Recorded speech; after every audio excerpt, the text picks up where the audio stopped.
Առհասարակ ես իր երկերը չեմ լսում։ Ոչ թե ինչ որ իրեն չեմ սիրում, այլ չգիտեմ, չի եղել իր երկացանկից այնպիսի մի երկ, որ իմ սրտով լինի, ինձ դուր գա, բայց պետք է ասեմ, որ շատ ուժեղ աղջիկ է, գիտես, ինքը իր այն որ հայրենիքի համար կարա զենքը որ տան ձեռքը կարա գնա հասնի թշնամուն, բայց հետո գիտեք ինքը չեմ ուզում այսպես ասեմ, ինքը մի քիչ այդ իր բաց ու փրախ կերպարով կարա լիքը մարդկանց վանի ու մարդիկ իր մասին սխալ կարծիք կազմեն, որ ինքը անբարով արկիտեր է, բայց ես տես բան չեմ տեսնում, ինքը բարոյական կին է, շատ լիքը վիրահատություններ եմ իրան տեսնում, որ կատարել է,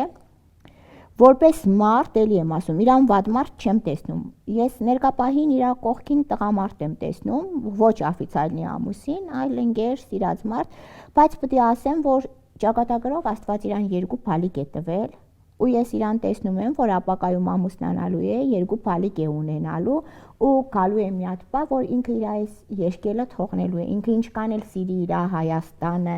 իր երկիրը, ինքը գալու է մի հատ բա, որ երկրից գնալու է։ Շատ վատ է, որ գնալու է, բայց շատ դրական ինքը, հա, մոռացա մեկի ասեի, որ ինքը այն կանած, այն մարդկանց դասին է պատկանում, որ շողոքորտել չգիտի, ինքը եթե մարդուն չի սիրում ու նույն ձևի ես եմ ու շատ հաճախ իմ նման նաև ամուսինս է ու շատ հաճախ ասում է ան, բայց պետք չի տենց, ինքը եթե չսիրեք ցույց է տալիս, որ չի սիրում, տանել չի կարողանում, հա, այն շողոքորտել ինքը չունի ու դա ըստ ինձ լավ բնավորություն է։